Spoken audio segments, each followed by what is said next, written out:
Masuk. Iya, masuk.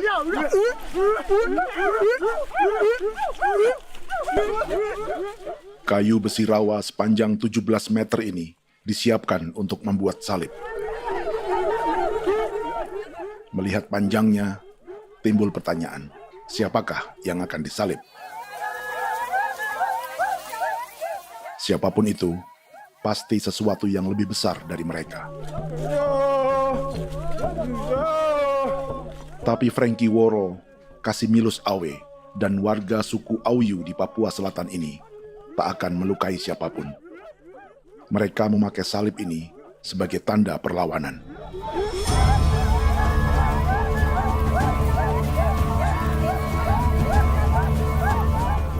Yang mereka lawan memang lebih besar,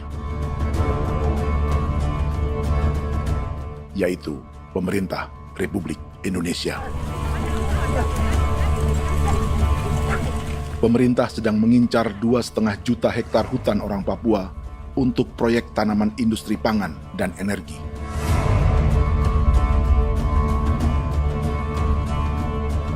Ratusan kilometer dari salib orang-orang Auyu itu, orang Muyu sedang menyiapkan gerakannya sendiri.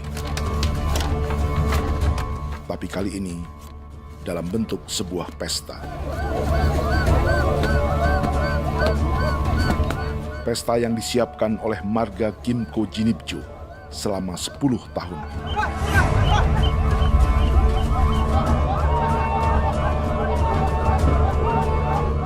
Sosok di marga ini adalah Willem Kimco, orang asli Papua yang tak punya kartu identitas kewarganegaraan manapun.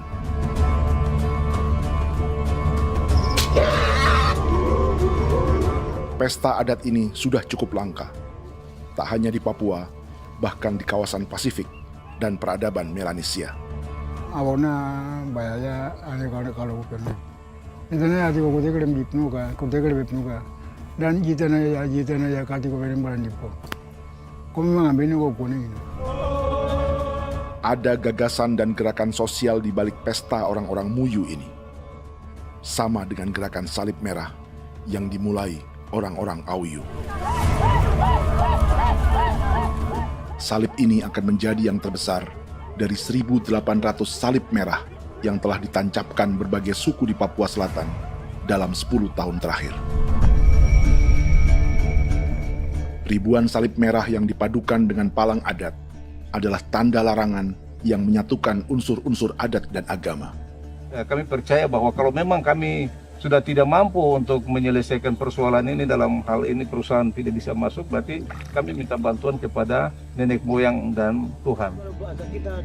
Atribut perang orang Auyu ini diukir atau dilukis, digambar di batang salib ini dengan tujuan bahwa kami larang dengan sangat keras. Jadi apabila siapapun, baik dari antara kita sendiri yang melanggar batas ataupun pihak lain yang mau mengganggu keselamatan hak tanah adat kami, maka kami siap untuk melakukan ancaman perang. Salib-salib ini tidak ditancapkan di halaman-halaman gereja, melainkan di tanah dan hutan adat, di dusun-dusun sagu, dan di tempat-tempat yang disakralkan. Sebab 1.800 palang adat dan salib ini memang bukan semata tentang agama, tapi untuk mencegah negara dan perusahaan memasuki tanah dan hutan adat mereka. Papua bukan tanah kosong.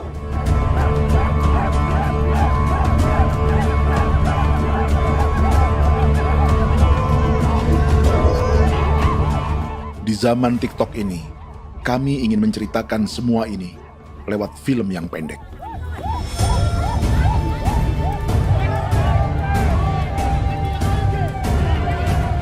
Tapi kami jelas gagal.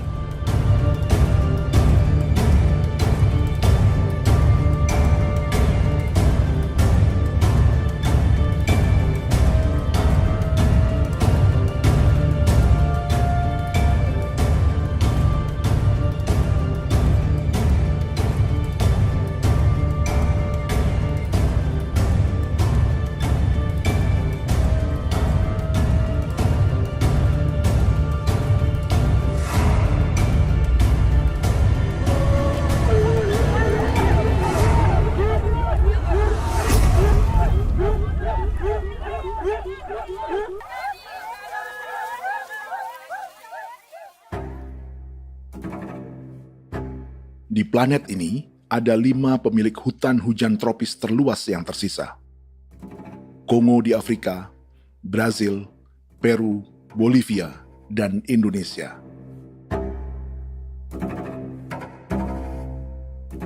Di Indonesia, satu-satunya pulau yang hutannya masih terjaga adalah Papua, pulau terbesar kedua di dunia setelah Greenland. Lewat sejarah kolonialisme yang panjang, pulau ini kini dikuasai 2 negara. Bagian barat oleh Indonesia yang juga dikenal sebagai West Papua, dan bagian timur menjadi Papua Nugini. Dan tepat di perbatasan ini, di bagian Indonesia, sedang terjadi proyek pemusnahan hutan terbesar di dunia.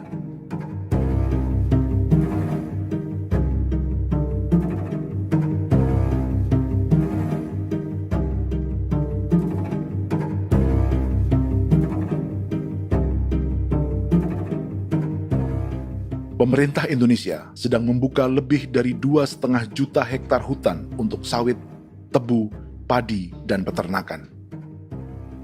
Ini disebut proyek strategis nasional untuk lumbung pangan dan energi yang jadi ambisi 3 presiden. Bagian terbesar direncanakan untuk mencetak sawah seluas 1,3 juta hektar. Lalu bagian lain akan ditanami tebu seluas 560.000 hektar untuk gula dan bioetanol. Setiap liter bensin di Indonesia akan dicampur bioetanol 10% atau E10. Ada 10 perusahaan di proyek ini, dan semuanya dimiliki oleh 1 keluarga saja.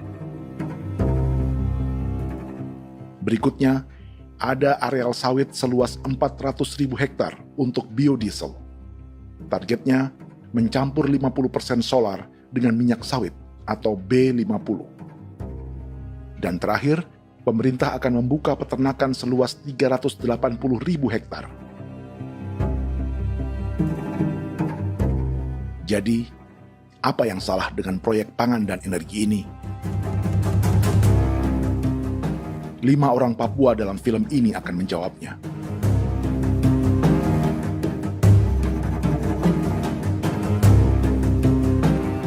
Yang pertama adalah Yasinta Moiwen dari suku Marin.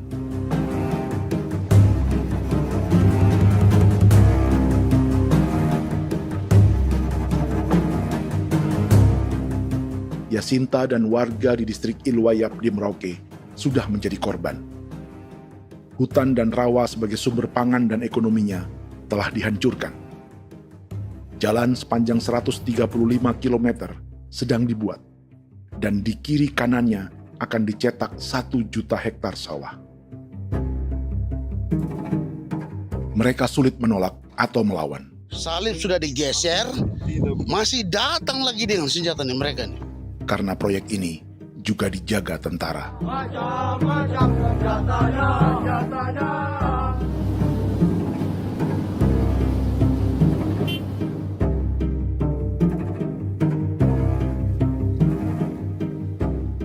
Yang kedua adalah Natalis Buer di distrik Tanah Miring, Merauke. Petani milenial ini merasa ditelantarkan. Sebab setelah hutannya diubah menjadi sawah, sebagian sawah-sawah ini tak tergarap. Orang asli Papua seperti Natalis tak punya modal untuk benih, pupuk, perawatan, hingga ongkos panen.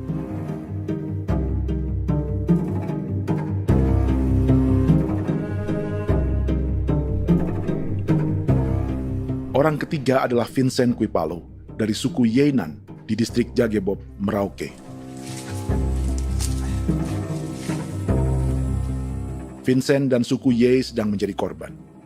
Hutan adat orang-orang Ye sedang dihancurkan untuk perkebunan tebu dan bioetanol. Tanah mereka juga diincar untuk markas-markas militer, pasukan yang akan menjaga proyek pangan dan energi ini.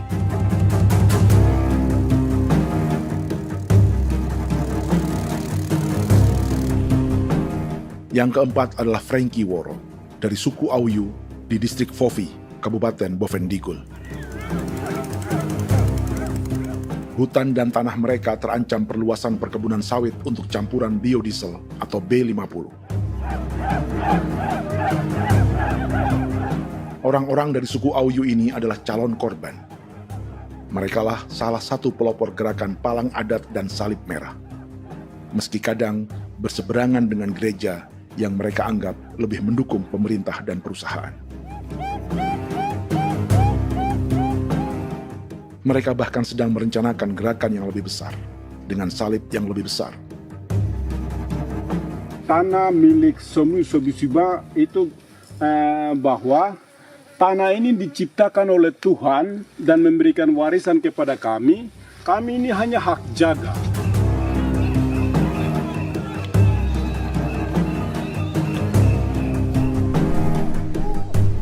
Sosok kelima adalah Willem Kimco dari suku Muyu di Bovendigul. Tokoh adat dari Muyu ini hidup di garis belakang proyek negara, sehingga belum menjadi korban. Tapi mereka sedang bersiap menghadapi segala kemungkinan.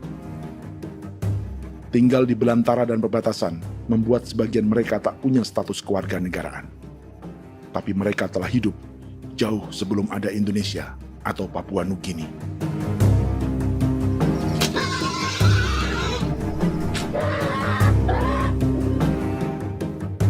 Kelimanya mewakili jutaan orang asli Papua yang sedang terancam eksistensinya. Jika kita merasa kepunahan peradaban Neanderthal di Eropa, Aztec dan Inca di Amerika, atau aborigin di Australia adalah sejarah masa lalu, film ini menceritakan bagaimana pemusnahan sebuah bangsa dan kepunahan sebuah peradaban sedang terjadi di masa hidup kita.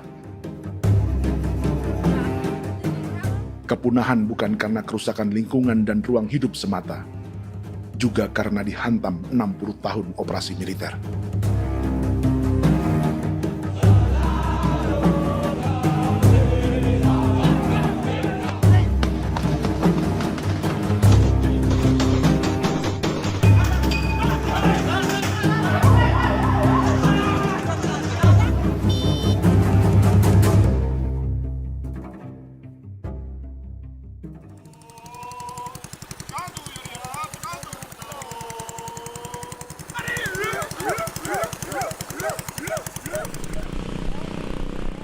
Frankie Woro dan orang-orang Auyu sedang berburu. Tapi lokasi perburuan mereka mulai dikuasai perusahaan perkebunan sawit.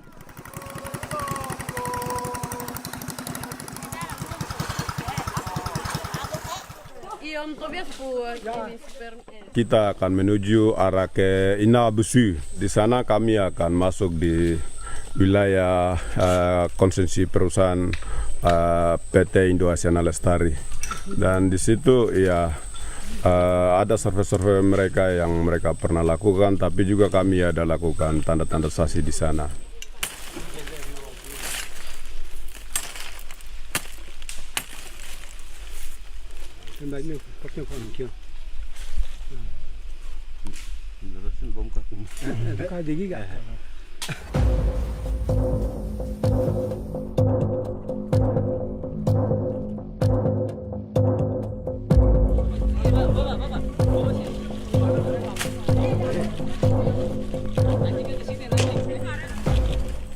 Dapat dengan yang induknya, tapi karena induknya dia lari dan terlambat kerja, akhirnya yang bisa kita dapat dia punya anak ini saja.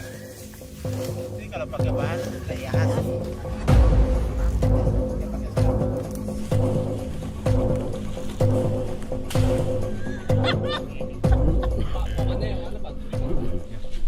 Pohon ini pohon bitanggur, dia punya kayu ini kita biasa gunakan untuk kerja perahu, dan juga kulit depu getanya itu kita pakai untuk kerja ini, panah-panah ini lem, jadikan lem ini, panah-panah. Hutan ini adalah supermarket bagi suku Auyu. Juga lumbung pangan atau bank untuk menyimpan deposito kekayaan alam. Hutan juga tempat yang penuh dengan sejarah suku, situs budaya, dan tempat-tempat sakral. Inilah yang sedang mereka pertahankan dari incaran pemerintah dan perusahaan. Untuk semua alasan ini, mereka menancapkan ribuan salib merah.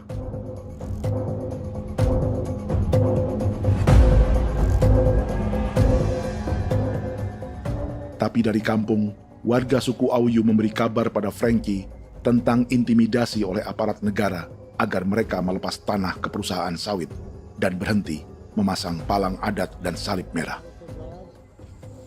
Ada beberapa titik yang saya sudah siap, tetapi di sini emergensi dari saya, terutama di Kampung Sokanggon, PT Damai Timber. Dia mengganggu saya dengan menggunakan kekerasan maupun pihak hukum. Dan kemarin saya ada pernyataan penolakan secara resmi, tapi masih tetap dengan menggunakan pihak hukum untuk masuk, untuk harus dituntut saya untuk harus diterima perusahaan itu. Kita di situ ada 15 marga, tetapi 15 marga juga tidak setuju. Marga-marga siapa yang terima dan marga-marga mana saja yang menolak. Nanti kita lihat dari pertimbangan itu, dan di situ dan kita undang mereka untuk bicara dengan kami. Sebagai sosok yang aktif dalam gerakan, warga Auyu terus memberi informasi lapangan kepada Frankie yang tak selalu berada di kampungnya. Izin pernyataan yang mereka paksa saya untuk tanda tangan itu, tapi sementara saya tidak tanda tangan. Data semua ada di tangan saya. Ya. Baik, kalau gitu itu lebih bagus karena tanda tangan itu yang berbahaya. Iya. Tanda tangan itu yang lebih berbahaya karena sekarang ini modern dan canggih, dan itu yang mereka biasa pakai untuk tipu muslihat. Mereka biasa pakai itu di tanda tangan itu. Betul. Dari Bambisa juga di Sofia dia masuk untuk memaksakan kami marga untuk harus menerima perusahaan itu. Tapi kemarin kami sudah menolak. Babinsa di sini nama bosku. Itu yang sekarang strategi militer yang sekarang mereka pakai. Jadi yang penting masyarakat itu yang benar-benar mau menolak siap dukung ketua marga siapa yang nanti tampil. Ini adalah peta konsesi sawit untuk biodiesel dalam proyek strategis nasional. Dan di distrik Fofi inilah, orang-orang Auyu hidup dari sungai dan hutan. Tapi Frankie di Bovendigul masih lebih beruntung. Setidaknya dibandingkan Yasinta Moyen di Merauke yang sudah kehilangan hutan dan rawanya.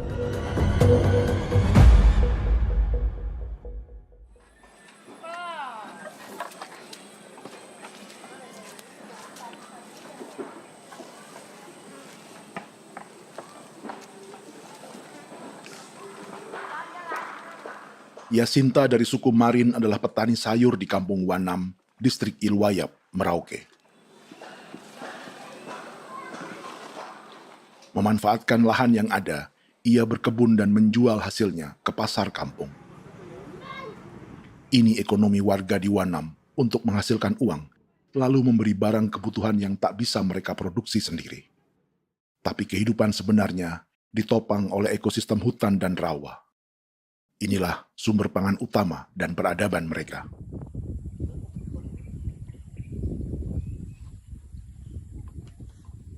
Namun ketenangan ini diusik ketika tiba-tiba pada Mei 2024, di Pelabuhan Wanam datang ratusan alat berat untuk proyek pangan dan energi pemerintah.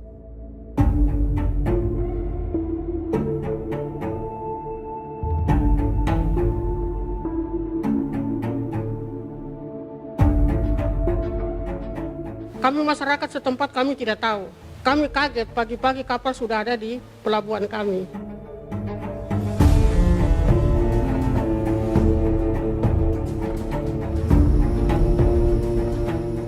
Yasinta Moywen atau Enrika Gebze dan warga lainnya tak pernah diajak bicara atau dimintai pendapat. Seakan-akan Papua adalah tanah kosong. Kita suka kaget yang dong bawa turun alat berat dong bawa turun, kita kaget masyarakat. Dorang subongkar itu kayu-kayu.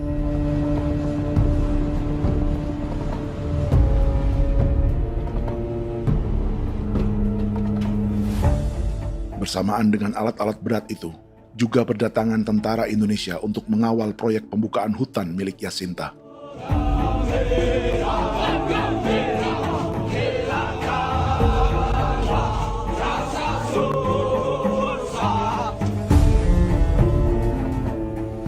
Ribu alat berat didatangkan dari Cina ke Papua oleh perusahaan bernama John Lin Group sebagai kontraktor pemerintah.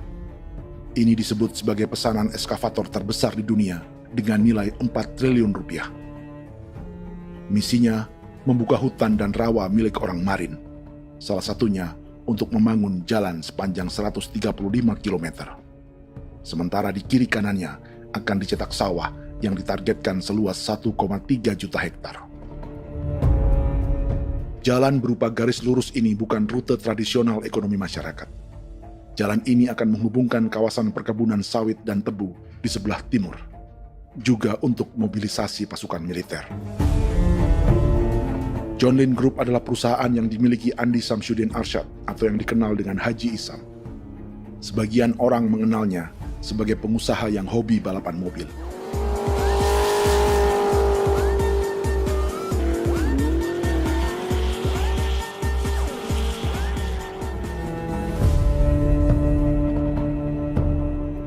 Tapi di Kalimantan, ia berbisnis batu bara, perkebunan sawit, pengolahan karet, penerbangan, perkapalan, dan biodiesel.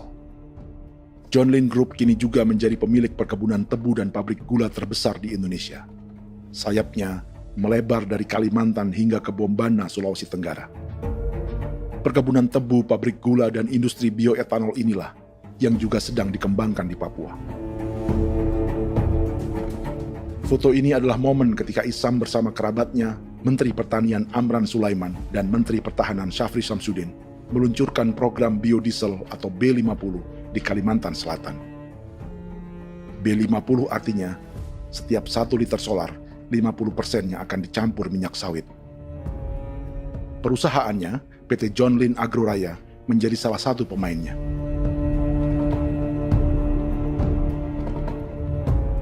Sepanjang tahun 2025, saham PT John Lin Agroraya pernah naik hingga 700%.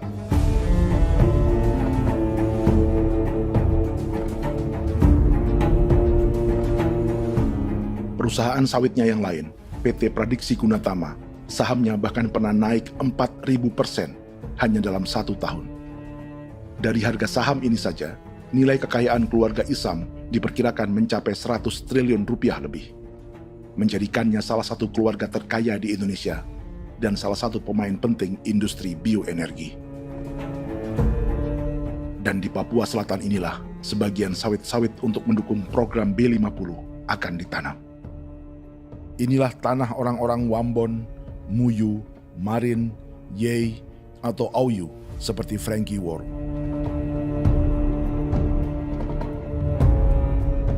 Haji Isam pernah menjadi tim kampanye nasional Presiden Joko Widodo dalam pemilu 2019 saat melawan Prabowo. Bintang Mahaputra Utama diberikan kepada Saudara Andi Syamsuddin Arsyad. Beliau berjasa luar biasa dalam mendorong pertumbuhan ekonomi daerah maupun nasional. Setelah menjadi presiden, Prabowo memberi gelar kehormatan Bintang Mahaputra Utama pada Isam.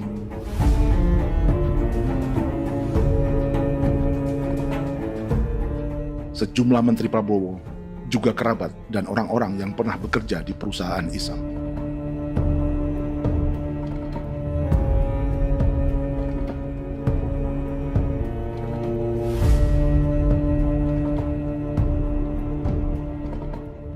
Lawan sebesar inilah yang sedang dihadapi Jacinta di kampung Wanam, Merauke. Atau petani perempuan lain seperti Enrika Gebze. Jadi alam kita ini sudah rusak. Jadi kita itu biasa jalan dari sini tuh harus pasang jerat di situ, harus cari makan di situ lagi. Itu tempat-tempat itu pasang-pasang jerat, tempat babi, rusa, sekarang sudah tidak ada lagi.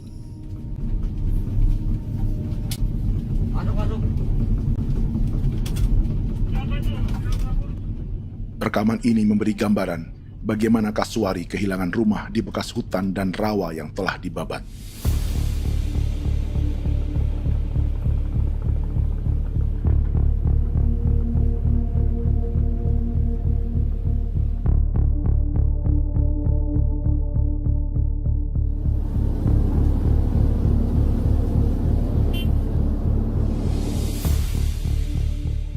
Keterlibatan tentara dalam proyek pangan dan energi di Papua memakai dalih bahwa ancaman terhadap negara kini tak hanya perang secara militer,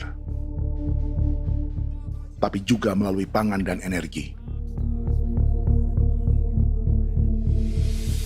Kementerian Pertahanan pun terlibat karena proyek ini dianggap operasi militer selain perang. Jadi tugas kamu adalah menjaga sumber cadangan pangan nasional. Macam-macam senjatanya, Proyek ini menambah panjang alasan mempertahankan kehadiran tentara di Papua dalam 60 tahun terakhir. Saat ini, jumlah tentara Indonesia di Papua mencapai 56.000 personel, atau ada 1 tentara untuk setiap 100 orang Papua. Bandingkan dengan rata-rata nasional, di mana hanya ada 1 tentara untuk 696 penduduk Indonesia. Itu belum termasuk polisi. Artinya, 1 orang Papua dijaga lebih banyak senjata dari rata-rata penduduk Indonesia. Tanah dan hutan diambil secara sepihak untuk kepentingan pembangunan batalion dan bandar antariksa. Ini bentuk perampasan masyarakat. Penolakan kehadiran markas-markas militer terjadi di sejumlah tempat di Papua. Tak hanya karena trauma dan ketakutan, juga karena mengambil tanah-tanah adat.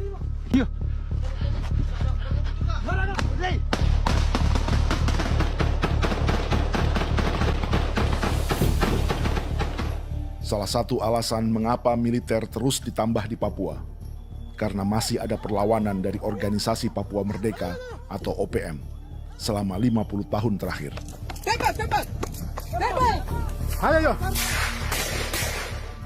Tapi kekuatan militer OPM diperkirakan hanya 1.430 personel dan 360 pucuk senjata. Selebihnya, mereka menggunakan senjata tradisional.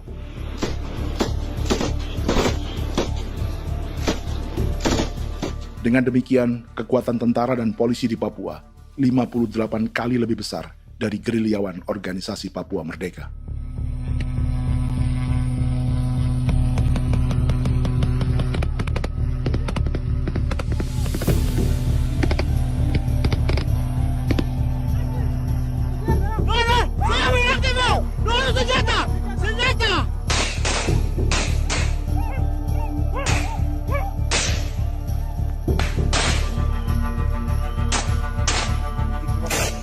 Sebagian tentara berada di garis depan pertempuran, tapi sebagian besar lainnya terlibat operasi non-tempur menjaga proyek pemerintah dan investor swasta.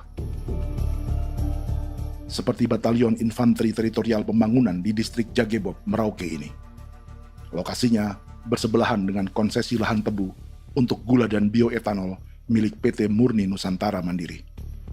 Baik perusahaan maupun markas militer, keduanya mengambil hutan milik suku Ye dari marga Kuipalo. Tapi orang datang tanam ini saja di sini, tanam papan nama ini. Victor Kuipalo menunjukkan apa yang terjadi. Jadi kita juga kaget ini. Nah, kalau ini papan nama ini memang ini papan nama ditanam tapi bukan haknya mereka yang ini. Ini hak kami di sini, hak dusun kami, marga Kuipalo yang punya hak dusun ini. Setelah memasang patok, alat berat mulai bekerja untuk membangun markas militer di tanah orang Ye.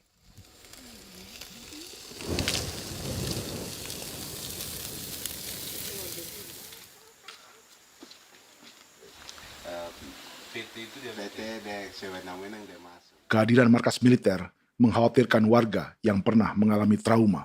Takut kenapa? Kalau macam yang awal macam sekarang bu kampung hidup ini kan aman. Terus kenapa harus didirikan korem di sini? Bukankah dengan adanya Korem semakin aman ada tentara di sini? Kalau untuk kampung kayaknya tidak bisa aman kalau ada tentara, paling masyarakat dipukul itu ini. Kalau kampung hidup begini malah saya sejahtera dan saya punya masyarakat.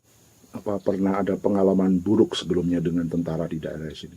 Ada yang cerita waktu pos-pos di sini tuh di 13, 12 itu zaman katanya Patimura. Memang kasihan.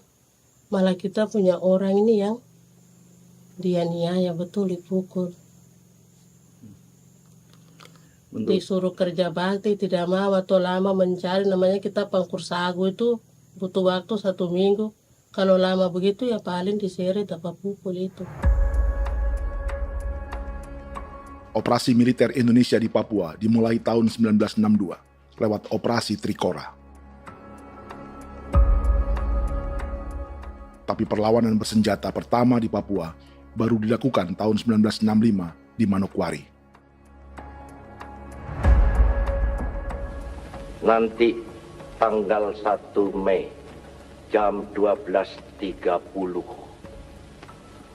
pemerintahan di Irian Barat mutlak akan jatuh di tangan.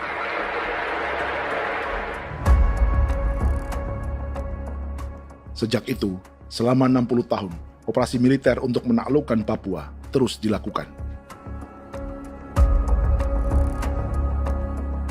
Salah satu operasi militer paling berdarah adalah Operasi Wibawa untuk memenangkan Indonesia dalam jajak pendapat tahun 1969. 643 orang tewas di Paniai. Lalu disusul 4.146 korban tewas antara tahun 1977 hingga 1978.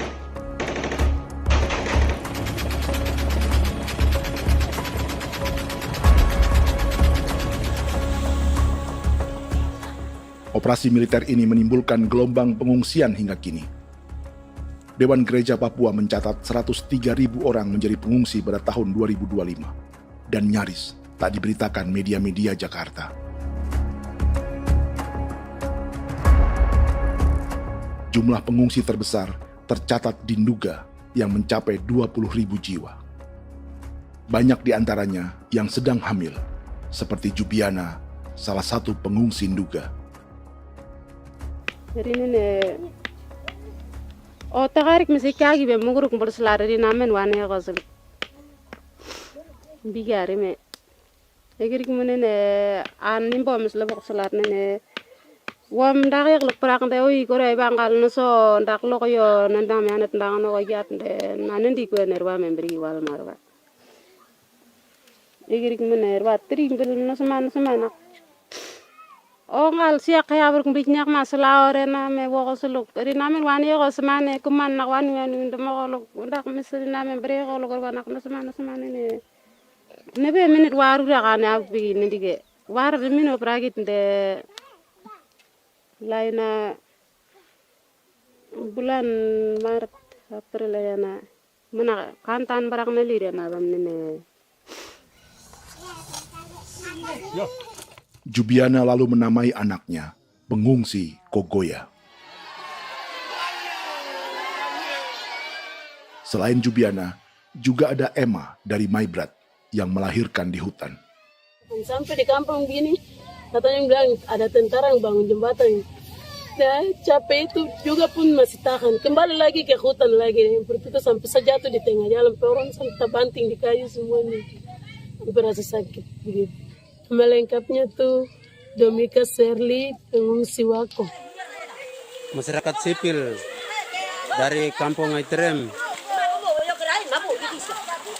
sementara mengungsi karena kampungnya sementara dikuasai oleh TNI Polri. Seratusan ribu pengungsi di Papua saat ini jauh melampaui jumlah yang mengungsi ke Papua Nugini tahun 1984, yaitu 10.000 orang karena menghindari operasi militer.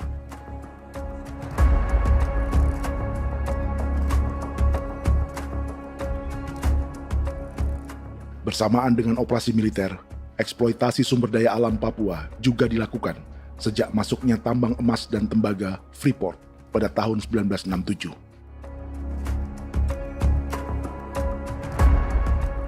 Disusul perkebunan sawit awal tahun 1980-an. Lalu ada perburuan buaya untuk diambil kulitnya. Sebelumnya, ada eksploitasi gas alam di Teluk Bintuni, pencarian besar-besaran kayu gaharu, atau pembukaan hutan tanaman industri. Ini belum termasuk perburuan dan perdagangan ikan arwana di selatan Papua, penebangan kayu merbau dari hutan-hutan Jayapura, emas di Blok Wabu Intan Jaya, bahkan nikel di pulau-pulau kecil Raja Ampat. Dan kini, dalam skala yang belum pernah terjadi dalam sejarah, Papua dipaksa mencetak sawah, tebu untuk bioetanol, dan sawit untuk biodiesel.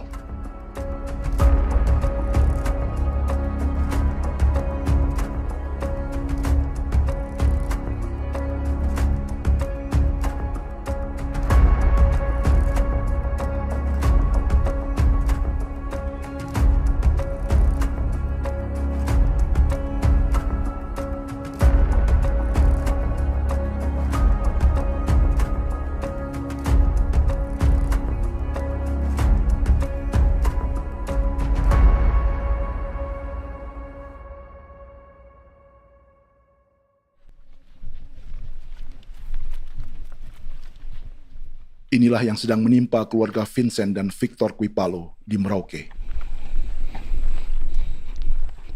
Hutan mereka diambil untuk markas militer dan industri perkebunan, PT Murni Nusantara Mandiri. Satu dari 10 perusahaan yang diberi konsesi untuk menanam tebu dan memproduksi gula serta bioetanol seluas 52.000 hektar.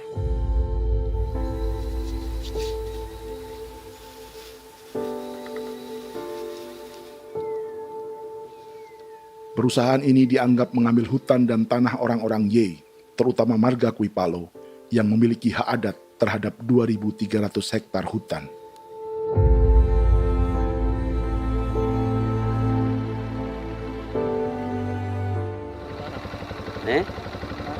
Tentara? Tentara. Oh iya, tentara.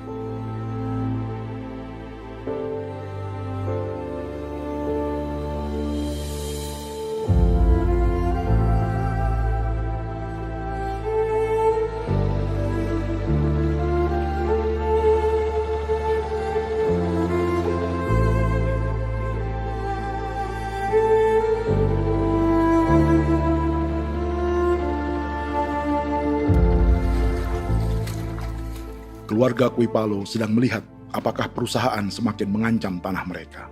Dan kekhawatiran itu terbukti. Iya, makanya tadi saya bilang ini dari sini saja dekat, ini sudah masuk di dalam ujung lapang ini. Ini hutan, yang ini hutan yang dorong ada bongkar sekarang ini. Ini sudah punya alat sudah dekat ini. Dekat sekali ini. Ini sini. Nacau, kelapa itu yang jalan lama, jalan setapak ini. Dari udara, terlihat alat-alat berat semakin mendekati tanah orang-orang Ye, marga Quipalo.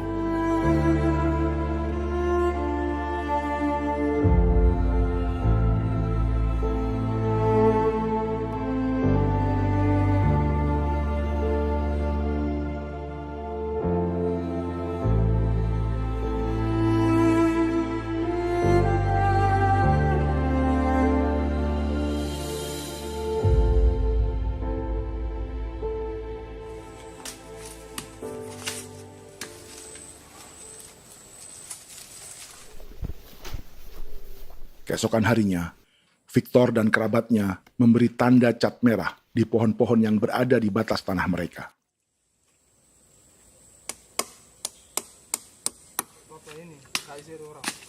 Tapi tanda peringatan adat ini tak diindahkan perusahaan.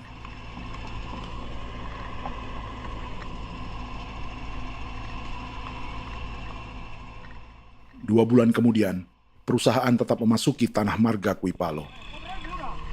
Sama-sama. Kami manusia, kau lihat. Sudah sakit hati sekali saya kasih tahu adik. Ini sama baik kalau pikiran berubah lagi hari ini. Kami juga punya tangan, hanya beda rambut. Mister itu juga. Woi, buka. Tidak.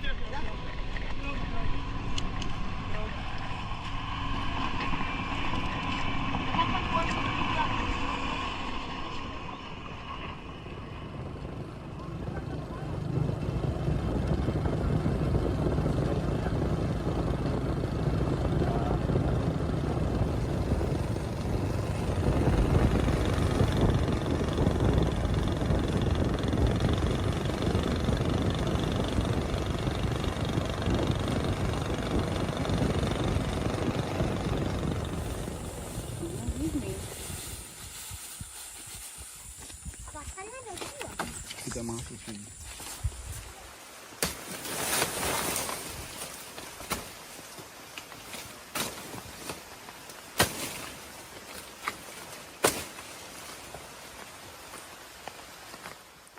Jadi ya untuk itu seperti saya katakan tadi, apakah lebih baik kita tidak usah ada kan atau bagaimana, kita pisahkan,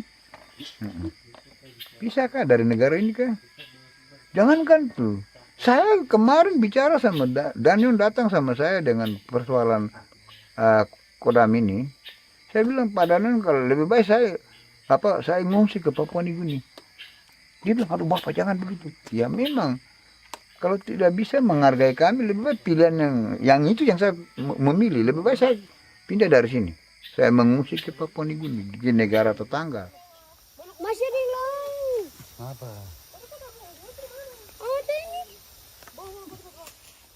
Karena saya bilang sama Kapolsek Pak, Agustus ini 17 Agustus saya tidak kasih naik bendera merah putih. Saya bendera ada, nanti saya taruh di meja.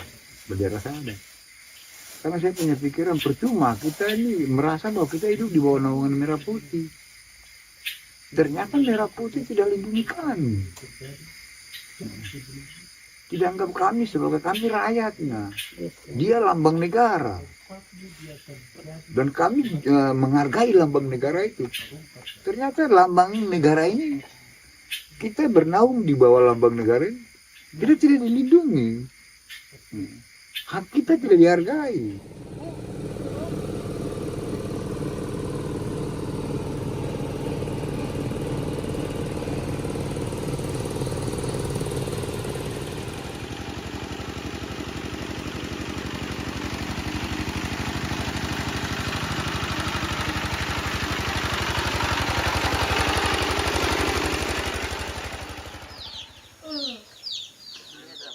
Marga Kuipalo dari suku Ye terus mendapat teror dan intimidasi agar melepas tanah mereka yang hanya dihargai Rp300.000 per hektar. Tapi mereka tidak berjualan tanah. Makanya mama itu tidak suka untuk lepas tanah. Untuk apa? Baru di dalam hutan itu ada obat-obat tradisi. Itu sudah Kalau macam ada sayur juga, kita ambil sayur yang dia tumbuh sendiri. Jadi kita ini mau kemana, kalau itu sudah digusur, ya habis. Kita ini jadi penonton. Jangan sampai kita ini duduk minta di jalan. Jadi kita tidak mau seperti itu. Makanya tanah itu kita tidak melepas. Tapi mungkin orang lain tuh dia senang saja. Lebih baik saya pegang uang merah dulu. Saya bisa beli-beli itu ini. Nanti datang uang sudah habis, gembel, mau cari kemana lagi, hutan sudah habis, mau makan ikan di mana, kali sudah hancur. Seperti Yasinta di Wanam, suara dan gerakan kaum perempuan Papua sangat nyaring dan tak bisa diabaikan. Saya sebagai perempuan tolak untuk perusahaan masuk di sini. Karena kalau saya terima anak-anak saya mau dikemanakan, mau tinggal di mana. Apapun yang terjadi saya tetap tolak. Demi tanah ini saya akan berjuang, demi saya punya anak-anak. Yang katanya mengutamakan anak Papua, nyatanya yang kerja kebanyakan ya orang-orang Jawa. Saya sendiri orang Jawa, tapi bukan mau bicara yang tidak-tidak. Memang kenyataannya seperti orang-orang Papua itu diterbelakangkan, kurang diutamakan, gitu.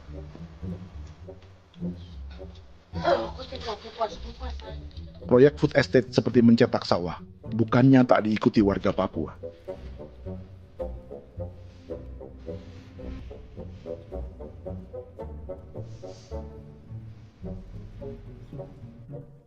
Salah satunya Natalis Buer di distrik Tanah Miring, Merauke.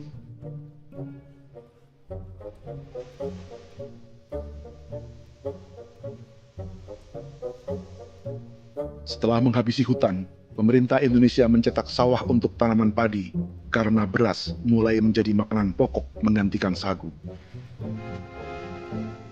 Sebagian besar penggarapnya adalah warga transmigran yang datang sejak era 1980-an. Bahkan petani transmigran sudah ada sejak Belanda membuka proyek padi kumbe di distrik Kurik. Lokasi yang sering jadi langganan pejabat Indonesia memamerkan sawah di Papua. Tapi Natalis juga ingin belajar menanam padi atau bersawah. Namun ia kesulitan karena dibutuhkan modal untuk benih, pupuk, hingga pemeliharaan dan panen. Lalu sawah-sawah ini pun mulai dikuasai pendatang.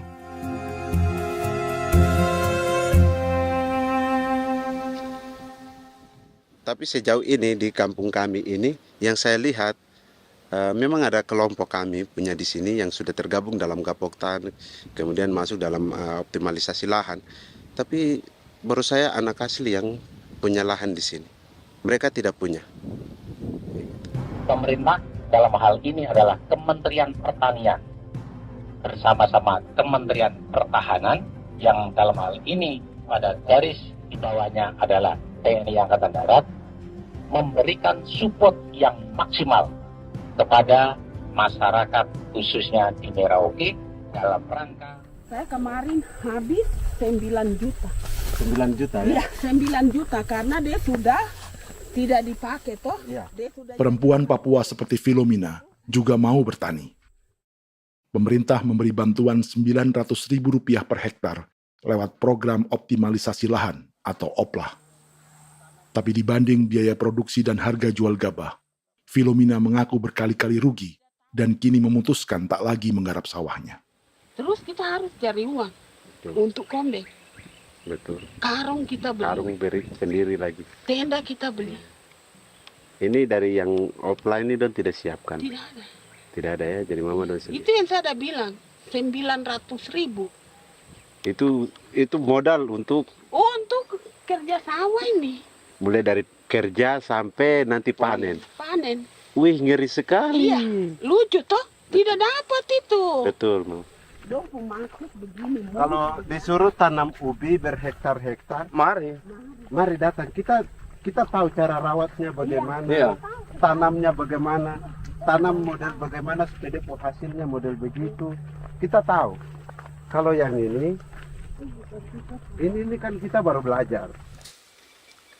Sebagian hutan milik warga Senayu di Merauke sudah dibuka untuk sawah dan kebun tebu oleh PT Global Papua Abadi. Proyek pertanian ini dikerjakan oleh Kodim Merauke. Mereka melepas sebagian tanah karena ingin belajar bertani. Saya tete nenek moyang tidak ajar saya tanam padi. Tapi saya mau berubah. Generasi saya yang berikut ini besok lusa tidak bisa makan pisang, sagu. Namun program optimalisasi lahan yang dijanjikan dengan berbagai bantuan tak dirasakan Filomena. Obat rumput beli, obat padi beli, jonder kita bayar, bahkan bibit masih kurang, cari bibit lagi beli. Jadi saya memang kalau program pemerintah saya sama sekali saya tidak suka. Baku tipu saya.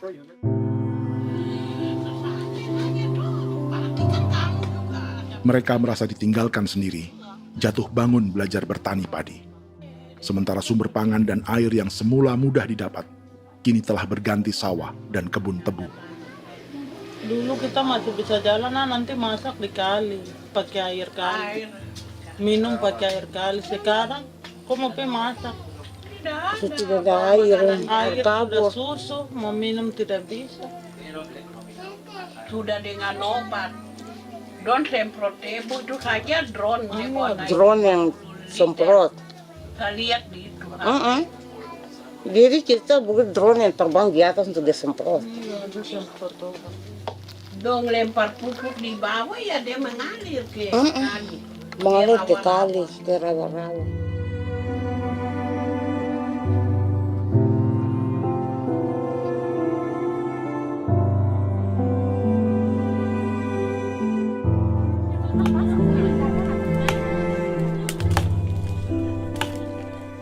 Seperti pertanian sawah bagi orang Bali atau Toraja, Bagi orang Auyu dan suku-suku lainnya di Papua Selatan, sagu juga bukan semata tentang pangan.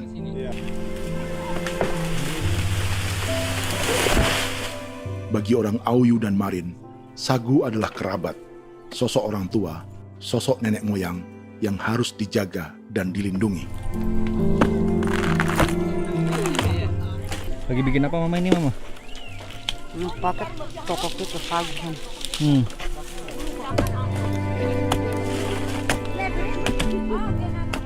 Kami diingatkan oleh leluhur, sagu itu tidak boleh digusur dan tidak boleh diganggu dengan cara apapun, dan di dalam rangka kepentingan apapun tidak boleh. Kamu harus bela, bahkan sampai nyawa pun harus menjadi taruhan demi membela keselamatan pergerakan sagu di atas tanah ini.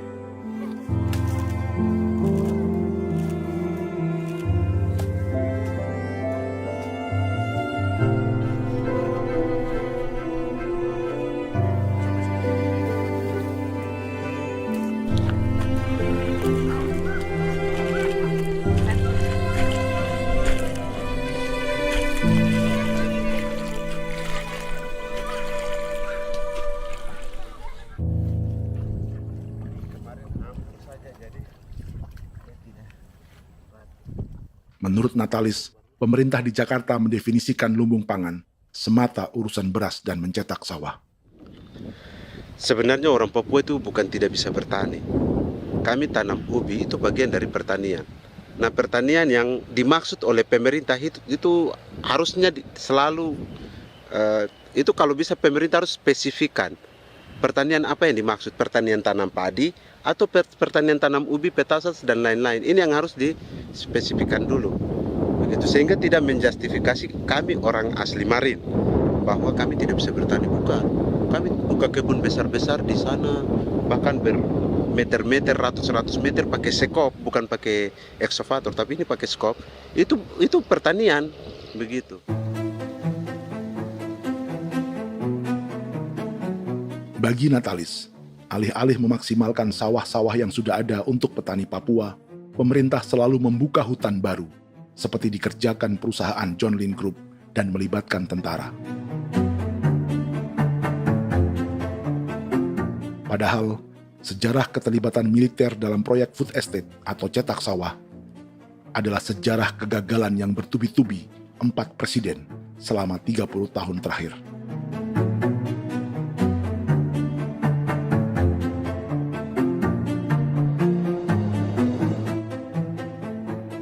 Papua bukan yang pertama menjadi proyek lumbung pangan yang melibatkan tentara. Kalimantan telah menjadi korban 30 tahun sebelumnya.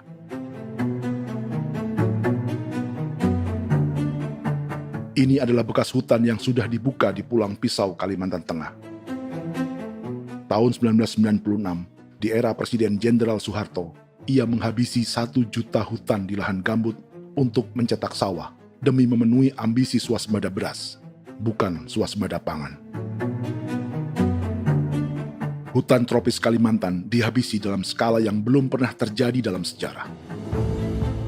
Di bawah rezim militeristik, tak ada yang berani melawan keinginan Soeharto, termasuk orang Dayak seperti Kuneng. Nggak bisa dihalangi itu. Nggak boleh dihalangi. Ya kalau ada kata-kata aja menghalangi, sudah kita diseret ke kepolisian dulu. Atau bisa langsung di PKI-kan. Iya, di PKI-kan gitulah. Jadi kita tuh nggak berani apa-apa dulu tuh. Ya. Apa maunya aja. Misal bilangnya A. Setahun setelah pengundulan hutan skala besar itu, tahun 1997, untuk pertama kalinya Kalimantan mengalami kebakaran lahan dan kabut asap terbesar dalam sejarah.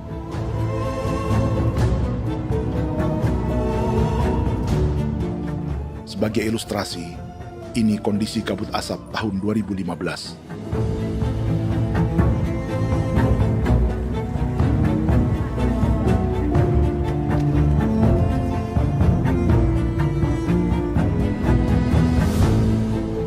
Proyek 1 juta hektar sawah Jenderal Soeharto itu gagal.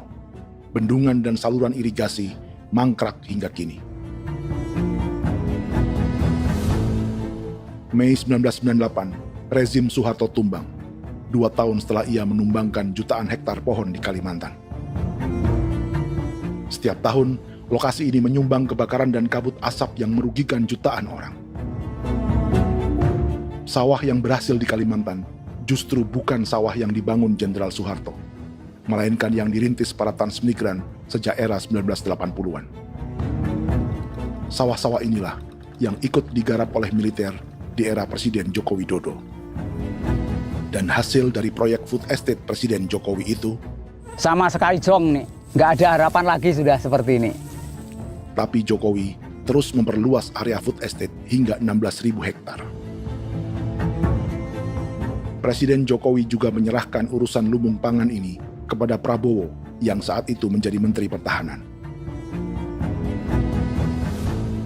Salah satunya di Kabupaten Gunung Mas, Kalimantan Tengah, untuk membuka perkebunan singkong seluas 31.000 hektar. Food Estate Singkong Jenderal Prabowo ini dimulai dengan membuka 600 hektar hutan di Tawai Baru. Proyek singkong untuk bioetanol ini pun dijaga tentara. Dan seperti Jenderal Soeharto, proyek Jenderal Prabowo ini pun gagal.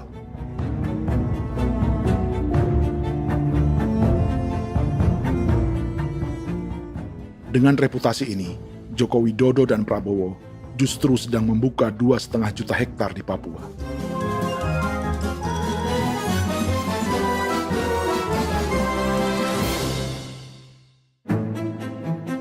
Setelah Jenderal Soeharto, Presiden Jenderal Susilo Bambang Yudhoyono juga mencoba membuka food estate di Papua sejak tahun 2010. Namanya Merauke Integrated Food and Energy Estate atau MIFE. Proyek ini juga gagal. Lalu di lokasi yang sama, Jokowi berusaha meneruskan dengan proyek mencetak sawah 1,2 juta hektar yang juga gagal. Sekarang yang paling siap adalah 1,2 hektar. Yang 1,2 juta hektar. Dan kini, Prabowo yang pernah gagal dengan 600 hektar singkong di Kalimantan justru akan mengulangi di Papua dengan skala 2,5 juta hektar. Di daerah Papua pun harus ditanam kelapa sawit supaya bisa menghasilkan juga BBM dari kelapa sawit. Dalam setiap proyek pangan dan energi di Papua, yang lebih menonjol bukan tanaman pangannya, melainkan untuk energi atau bahan bakarnya. Sawit untuk biodiesel dan tebu untuk industri bioetanol. Ada 10 perusahaan yang diberi konsesi hingga 0,5 juta hektar untuk tebu. Dan 10 perusahaan itu dimiliki oleh 1 keluarga saja.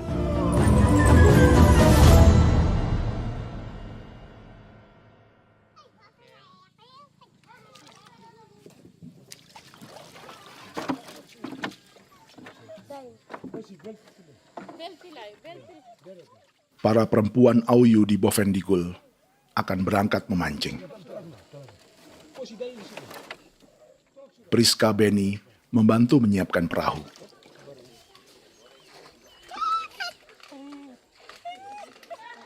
Mereka akan mengumpulkan bahan pangan di hutan untuk persiapan acara penancapan salib merah berikutnya.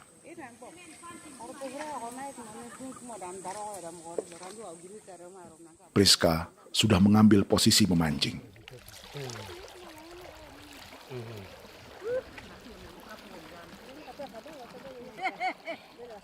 .800 salib merah telah dipasang di wilayah adat berbagai suku di Papua Selatan untuk menghalau perusahaan sawit dan tebu.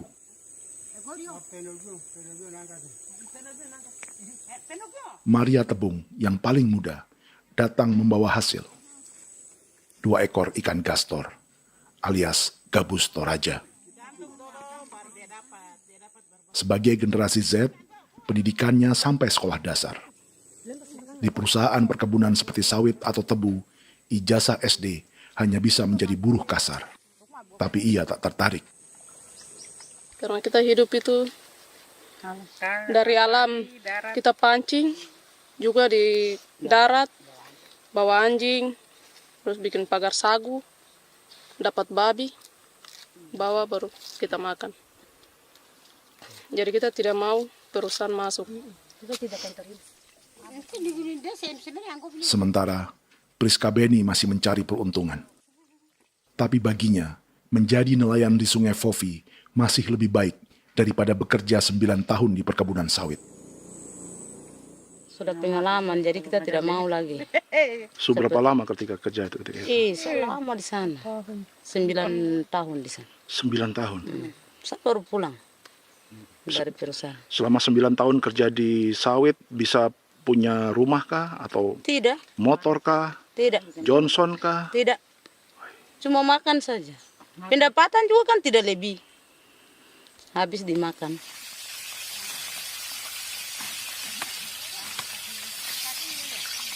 Satu minggu libur berapa hari? Tidak libur. Minggu tetap kerja? Tetap kerja. Tidak bisa ke gereja? Hari Minggu kerja. Hari Minggu juga kerja. Dia tidak mengenal agama perusahaan itu.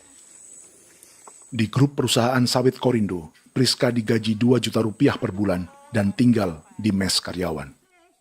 Tapi gaji itu dipotong bahan makanan atau BAMA rata-rata 1 juta rupiah setiap bulan. Korindo adalah grup perusahaan yang salah satu usahanya adalah hutan tanaman industri dan sawit di Bovendigul dan Merauke. Di Papua, mereka memakai bendera PT Tunas Sarwa Ema. Perusahaan ini pernah memberi bantuan pada Keuskupan Agung Merauke. Keuskupan Merauke belakangan mengeluarkan pernyataan mendukung proyek strategis nasional di Papua. Umat Katolik yang memprotes sikap gereja tersebut ditangkap polisi. Jadi selama 9 tahun tidak bisa nabung? Tidak. Makan saja. Makan saja. Makan saja. Menabung bagaimana? Keperluan banyak. Tidak sampai. Habis di anak-anak uang sekolah. Uang 1 juta itu mana sampai. Mau nabung juga tidak cukup. Sudah pengalaman, jadi kalau di sini perusahaan mau masuk tidak.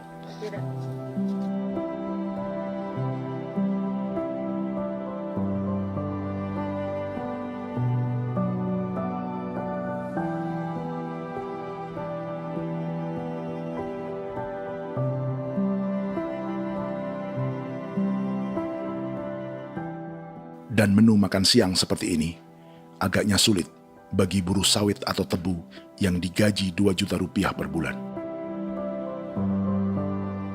Generasi Z seperti Maria Tebung atau generasi milenial seperti Priska Beni punya matematika ekonominya sendiri. Sawit untuk biodiesel atau tebu untuk bioetanol tak akan ada bedanya bagi mereka.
Perkebunan tebu 1,5 juta hektar di Merauke adalah ide 3 presiden untuk menggenjot penggunaan bioenergi sebagai campuran bahan bakar fosil. Selain swasembada pangan, swasembada energi di daerah Papua pun harus ditanam kelapa sawit supaya bisa menghasilkan juga BBM dari kelapa sawit. Juga tebu menghasilkan etanol. Singkong, kasava juga untuk menghasilkan etanol. Bioetanol adalah bahan bakar nabati atau tumbuhan yang dapat dicampur dengan bensin. Sama dengan program biodiesel yang mencampur solar dengan minyak sawit. Pertamina saat ini sudah menjual BBM bioetanol dengan campuran 5% yang dipasarkan dengan merek Pertamax Green 95. Tapi pemerintah ingin menaikkan kadarnya menjadi 10% atau E10. Maka ke depan kita akan mendorong untuk ada E10. Kemarin malam sudah kami rapat dengan Bapak Presiden. Bapak Presiden sudah menyetujui untuk direncanakan mandatori 10% etanol. Idenya untuk mengurangi ketergantungan pada bahan bakar fosil yang diimpor dan menimbulkan polusi.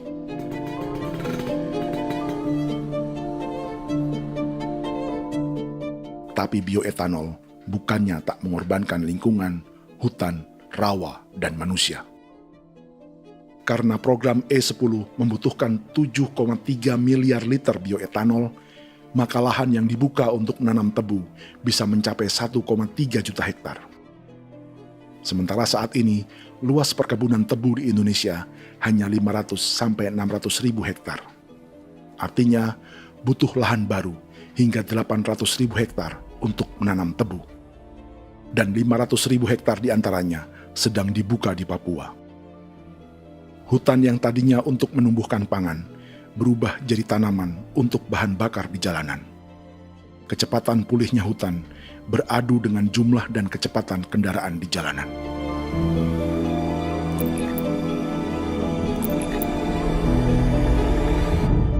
Dahaga terhadap energi tak pernah bisa dipuaskan. Setelah minyak sawit untuk biodiesel, dunia kini merambah singkong, jagung, dan tebu untuk bioetanol. Benua Amerika, Eropa, sebagian Afrika, hingga separuh Asia kini mulai memakai bioetanol sebagai campuran bahan bakar.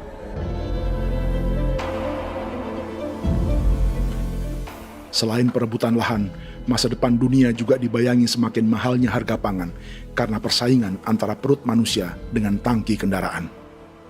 Ini adalah lokasi perkebunan tebu dan bioetanol PT Murni Nusantara Mandiri yang mengancam tanah Vincent Quipalo dan orang-orang Ye di Merauke. Beberapa kilometer di selatan adalah PT Global Papua Abadi yang mengancam tanah orang-orang Muyu dan Marin. Dua perusahaan ini adalah bagian dari 10 perusahaan yang mendapat konsesi lahan untuk tebu dan bioetanol di Merauke. Batas konsesi mereka bahkan sama dengan batas negara Indonesia dengan Papua Nugini. Salah satu ciri bahwa peta konsesi ini dibuat di Jakarta dari atas meja.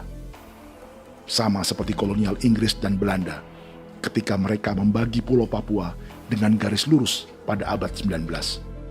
Seakan Papua adalah tanah kosong. Bedanya, meski peta konsesi ini mengatur batas 10 perusahaan, tapi perusahaan-perusahaan ini sebenarnya dimiliki oleh satu keluarga saja. Ini nama 9 dari 10 perusahaan tebu dan bioetanol di Merauke, Papua. 99% saham mereka dimiliki sebuah perusahaan bernama PT Merauke Nusantara Manis. Sementara 1% sisanya dimiliki PT Merauke Gula Mandiri. Tapi saham kedua perusahaan ini dimiliki PT Merauke Sugar Group. Dan perusahaan ini, 90% sahamnya dimiliki pengusaha bernama Angelia Bonaventure Sudirman, serta perusahaan bernama Zico Trust dan Resource Harvest. Lalu 10% lainnya dikuasai PT Papua Energi Abadi, yang pemiliknya adalah Dudi Christian dan Angel Madeline. Sekarang, mari kita lihat siapa mereka. Angelia Sudirman adalah keponakan dari salah satu konglomerat sawit Indonesia, Martias Fangiono. 9 perusahaan di Papua ini berada di bawah bendera Merauke Sugar Group. Dan Merauke Sugar Group hanya satu dari 7 grup perusahaan milik keluarga Fangiono.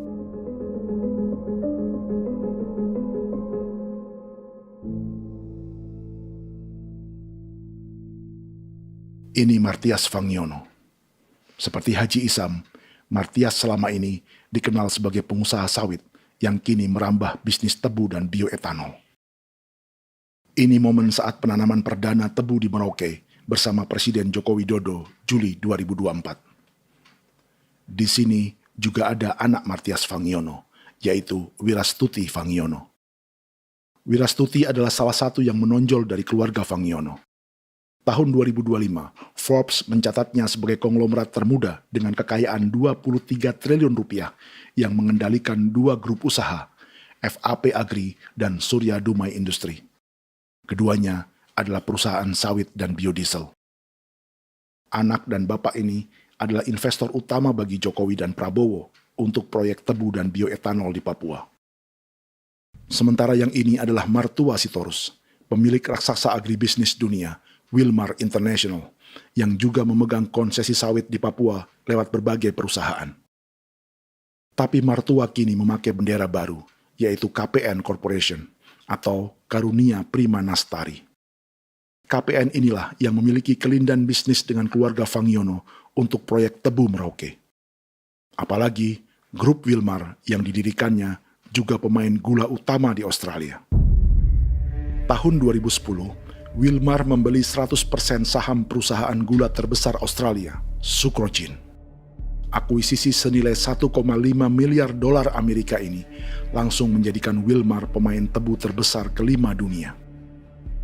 Sebagian bibit tebu yang ditanam di Merauke adalah varietas yang dikembangkan Lembaga Riset Gula Australia atau Sugar Research Australia. Sugar Research Australia lalu menjalin kontrak pengembangan bibit dengan PT Global Papua Abadi milik Fangiono. Tapi masalahnya, Sugar Research Australia adalah badan publik yang tugasnya memajukan petani tebu dan sebagian dananya berasal dari pajak warga Australia.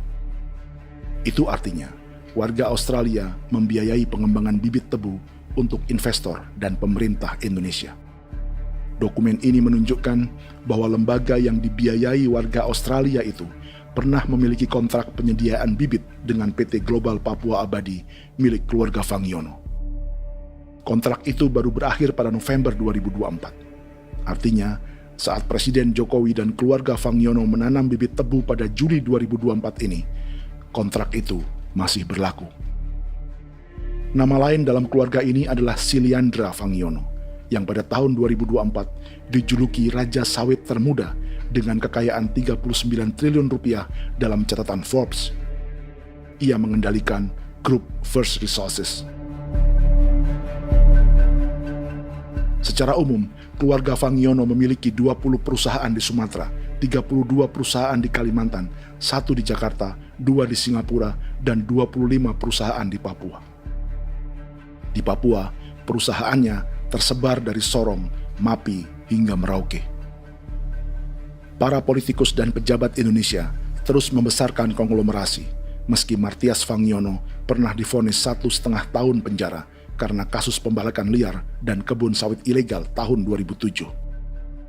Sementara tahun 2022, Wilmar terlibat kasus korupsi ekspor minyak sawit dan divonis mengembalikan kerugian negara 11,8 triliun rupiah. Tumpukan uang ini disebut sebagai pembayaran dari grup Wilmar yang diterima secara simbolis oleh Presiden Prabowo pada Juni 2025 lalu. Tapi peran raksasa biodiesel dan bioetanol dunia ini belum akan surut di Indonesia. Bahkan sebaliknya. Sebuah dokumen presentasi bisnis dari Wilmar International Limited pada tahun 2010 ini bisa menjadi petunjuk. Presentasi ini bagian dari proses pembelian 100% saham raksasa tebu Australia, Sucrogin. Dalam presentasi ini, Wilmar mengaku ditawari konsesi lahan 200.000 hektar di Papua, atau dulu disebut Irian Jaya, untuk menanam tebu.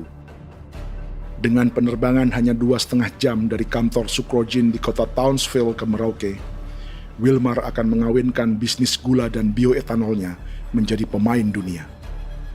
Dan lokasi yang diincar oleh Wilmar adalah distrik Ilwayap di Merauke, kampung halaman Yasinta Moiwen. Dan persis disinilah, 14 tahun kemudian, ribuan eskavator John Lynn Group milik Haji Isam mulai membuka hutan sebagai kontraktor pemerintah. Presentasi dan gagasan ini dibuat oleh Wilmar pada Juli tahun 2010. Sebulan kemudian, Agustus 2010, pemerintah Presiden Susilo Bambang Yudhoyono meluncurkan proyek Lumbung Pangan dan Energi Merauke atau Merauke Integrated Food and Energy Estate. Targetnya membuka lahan 1 juta hektar dalam 5 klaster yang masing-masing 200.000 hektar. Angka yang sama dengan presentasi Wilmar. 5 tahun kemudian, 2015, giliran Presiden Joko Widodo yang mau melanjutkan proyek pangan dan energi 1,2 juta hektar. Menjelang pensiun sebagai presiden, Jokowi kembali menggencarkan proyek ini dan melibatkan Prabowo sebagai Menteri Pertahanan.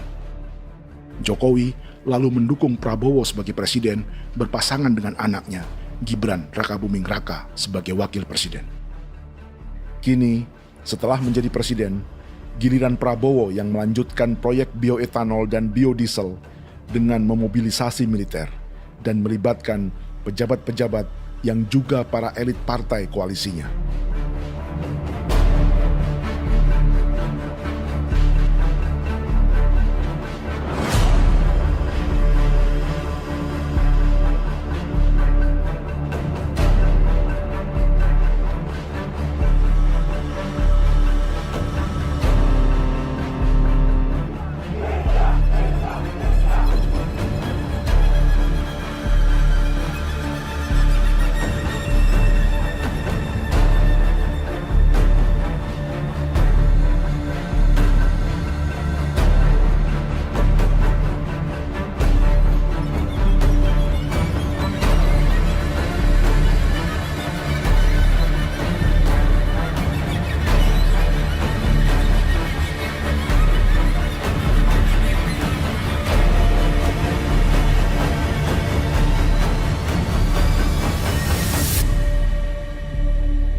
Tahun lalu, hutan-hutan di Pulau Jawa dalam waktu singkat berubah menjadi perkebunan tebu di bawah rezim kolonial Belanda.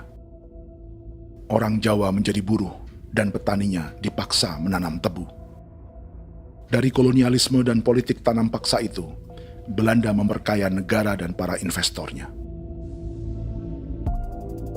Tak puas membuka hutan untuk perkebunan di Jawa dan Sumatera, kolonial Belanda menanam tebu hingga di Suriname dan mengerahkan ribuan orang Jawa sebagai buruh pada tahun 1890. Inggris yang sudah menguasai negara seluas India dan Papua Nugini pun masih menanam tebu jauh di tengah Samudra Pasifik, di tanah orang-orang Fiji. Lalu memindahkan puluhan ribu orang India menjadi buruh di sana. 200 tahun sebelumnya, ratusan ribu orang Afrika bahkan diperbudak untuk bekerja di perkebunan-perkebunan tebu Spanyol dari selatan Eropa hingga Karibia, Kuba, atau Jamaika. Jika dulu tebu menjadi gula atau emas putih, kini cerita kolonialisme tebu berlanjut di Papua untuk bahan bakar nabati atau bioetanol. Dan seperti semua cerita tentang kolonialisme, akan ada yang berpesta dan ada yang membayar. Dalam setiap cerita pesta kolonialisme, baik di Jawa, Karibia, atau di Papua, selalu melibatkan para elit lokal, dari pejabat, perwira, hingga agamawan. Tapi dalam setiap kolonialisme, juga selalu ada cerita tentang mereka yang mempertahankan diri dan melawan.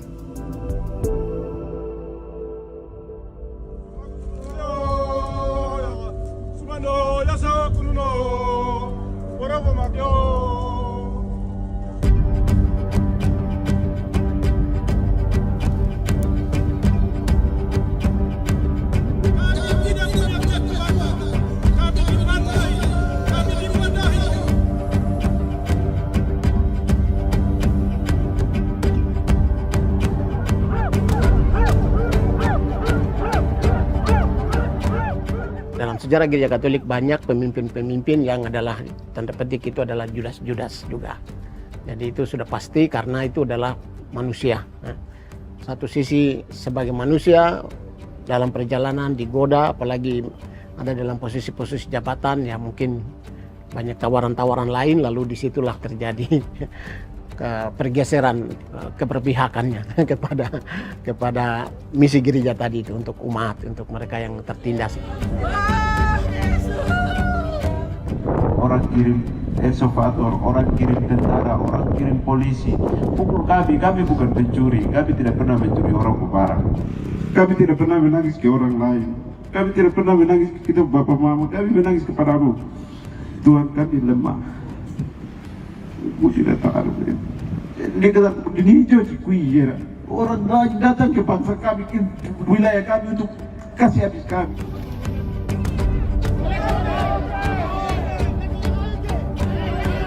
Ya Hakimam Dehi, Ya Hakimam Dehi, Bono Ya Hadikul Dehi, Bono Ya Hadikul Dehi. Kita buat sasi seperti begini untuk menolak perusahaan apapun yang masuk di tanah kami. Kalau kita kasih, kita bikin rusak sekarang, kita punya generasi berikutnya mau dapat kemana. Jadi kita nyatakan sikap di sore hari ini, kami tolak. Apa yang dilakukan pemerintah untuk PSN adalah kejahatan. Pemerintah bagian dari kejahatan, aktor perusak dan pembunuh terhadap negara, terhadap alam, hutan, terhadap manusia. Jadi negara jadi aktor pembunuh. Jadi Pilatusnya siapa? Negara, pemerintah Jakarta ini. Tanah Wiu bukan kosong. Masyarakat adat kami masyarakat. Perusahaan tolak. Biar nasa.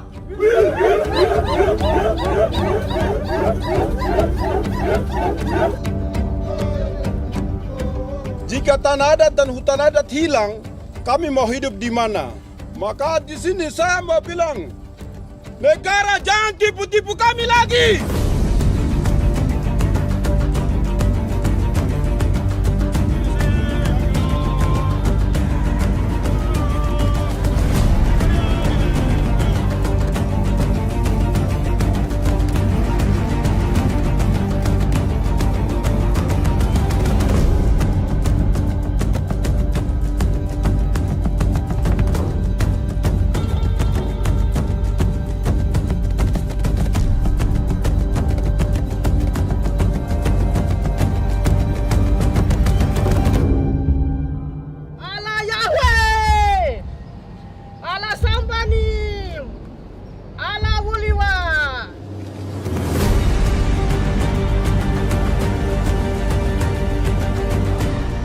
Kalau kami dianggap orang Papua itu bagian daripada Republik ini, tolong hargai kami.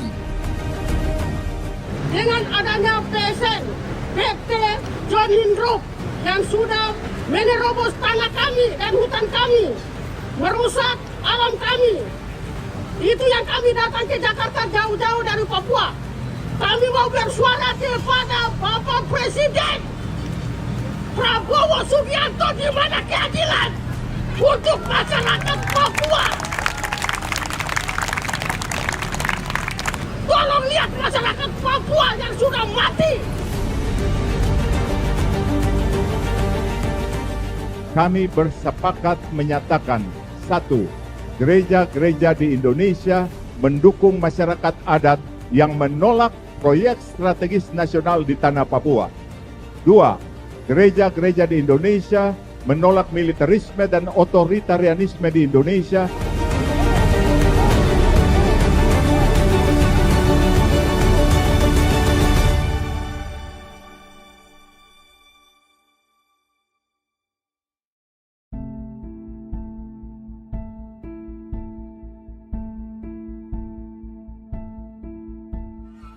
Kita sering merasa banyak hal buruk sudah jadi cerita sejarah. Dan kita sekarang hidup lebih baik, lebih beradab, atau mustahil melakukan kejahatan seperti di masa lalu. Kita tidak lagi menghukum mati orang dengan memenggal kepalanya. Kita menembaknya atau menyuntik racun agar tertidur dan mati. Tapi ada hal-hal yang tak berubah. Salah satu pembantaian yang kuat di ingatan kita adalah kejahatan Nazi atau genosida di Rwanda. Padahal pembantaian juga sedang terjadi di masa kita, seperti di Gaza, Palestina. Penghancuran sebuah peradaban seperti Indian di Amerika atau aborigin di Australia juga kita anggap masa lalu. Sekarang kita merasa lebih baik dan lebih toleran. Padahal proses penghancuran bahkan pemusnahan yang sama sedang terjadi terhadap bangsa Melanesia di Papua. Begitu juga dengan praktik kolonialisme. Kita merasa penjajahan seperti dilakukan Portugis, Inggris, atau Belanda sudah menjadi sejarah. Dan Indonesia tidak mungkin menjajah.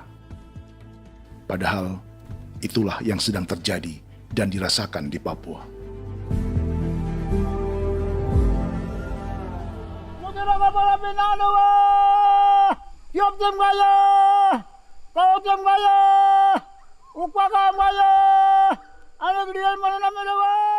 Jalannya sejarah ini disadari Willem Kimco di pedalaman Bovendigol, Papua. Hidup terpencil dan tak tersentuh urusan negara bukan berarti selalu aman.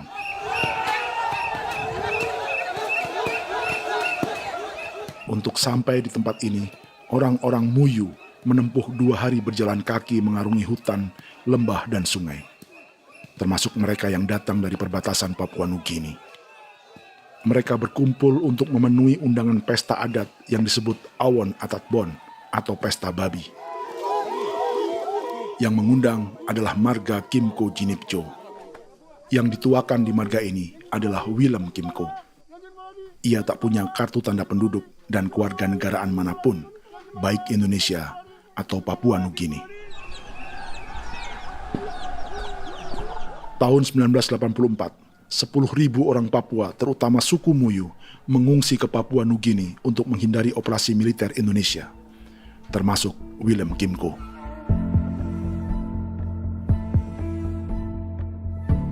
Apa yang membuat pesta adat ini istimewa? Apa bedanya dengan acara serupa yang dihadiri pejabat, tokoh agama, LSM, atau yang direkam oleh kru televisi dan konten kreator? 18. Pertama, untuk membuat pesta babi, orang Muyu perlu persiapan selama 10 tahun. Sebab, babi-babi yang akan jadi bagian dari pesta ini tak boleh dibeli, alias harus dipelihara sendiri. Babi-babi ini bukan bantuan pejabat pemerintah, gereja, atau LSM.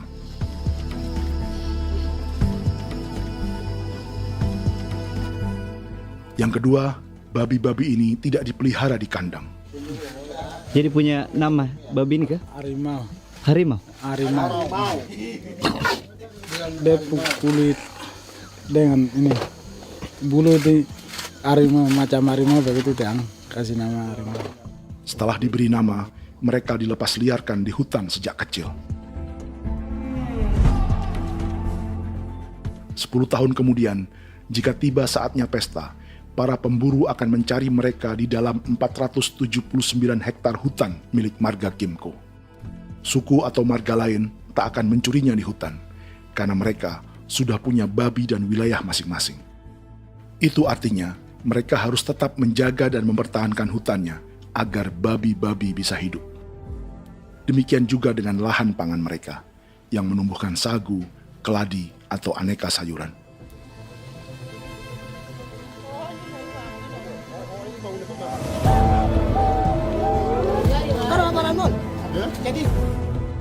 Yang ketiga, dalam Awon Atatbon atau pesta babi, binatang ini tidak dimakan secara gratis. Setiap marga atau klan dalam suku Muyu akan membayar jerih payah tuan rumah menjaga hutan dan memelihara babi.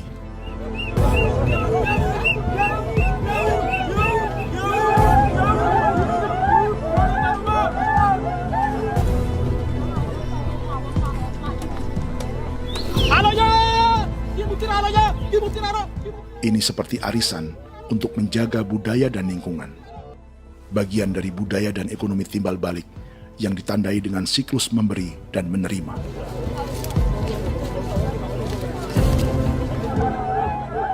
Ini juga cara orang Muyu membangun dan memperluas aliansi. Awon bet begul bet, ulan yau kando bet, asat bet anani, asat bet jene liga anani, ado amten anani, menini tene yage, kepo kemo ko di mana? Kepo kemo mayat nih. Kep tetek ngomong yang gue, kep kan bet wini ke iftore wen, nih wen nih tanah ya kadek nih. Oke, kep kan nanti kutu aku mau kepo kep pasar kutu orang nih. Kon keneman gini wan jo. Koko kati bolon jabeng. Koko kuning bolon ja. Jika Willem Kimco dan marganya bisa menjaga hutan dan wilayahnya, marga lain ikut diuntungkan sebagai sebuah ekosistem. Demikian juga sebaliknya. Alasan keempat, mengapa pesta babi ini memiliki tempat khusus dalam peradaban orang Muyu, karena Willem Kim Ko khawatir peradaban mereka akan punah, menyusul ancaman terhadap ekosistem dan hutan. Setiap marga atau klan harus mengkonsolidasi diri dan membangun aliansi.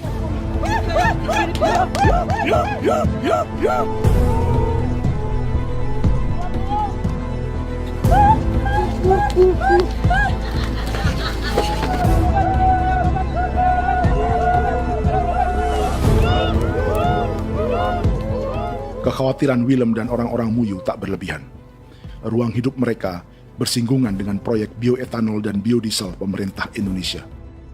Mereka juga tahu apa yang telah dan sedang menimpa suku lain seperti Auyu di Bovendikul atau Yainan dan Marin Anim di Merauke.